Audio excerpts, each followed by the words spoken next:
উত্তর তো সব করার সুযোগ হয় না।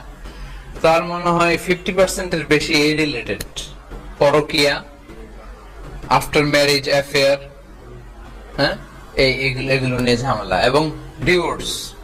অলওয়েজ কোশ্চেন আসতে থাকে ডিভোর্স। আমরা টিভিতে লাইভ প্রোগ্রাম করি, সরাসরি বলতেছে এই সমস্যা ওই সমস্যা, ডিভোর্স দিচ্ছে, আমি দিব কিনা, হুজুর কি বলেন। সো এটা এখন বড় সমস্যা। অর্থাৎ ইসলামের যে সুন্দর অমীয় বিধানগুলো যতটুকু আমরা নষ্ট করলাম, ঠিক ততটুকু সাফার করতে হবে। আর এটা তো আল্লাহ দিয়েছেন আমাদেরকে আশ-শারিয়া আল হায়াত। শারিয়াটা হচ্ছে জীবন, জীবনটাকে স্মুথলি সুন্দরভাবে চালানোর জন্য সিস্টেম। আলোচনাটা শুনে কি আপনার মনে হয় না যে ইসলামের বিধানগুলো খুব স্মুথলি আমাদের জীবন যাতে চলে এই জন্য দেয়া হয়েছে, তাই না? খুব সুন্দরভাবে যেন দুই সাইড যেন উপকৃত হয়, একটা শান্তি সুখী সমৃদ্ধ দেশ সমাজ যেন গড়ে ওঠে, এই জন্য দেওয়া হয়েছে মূলত। আশা করি বুঝতে পারছি।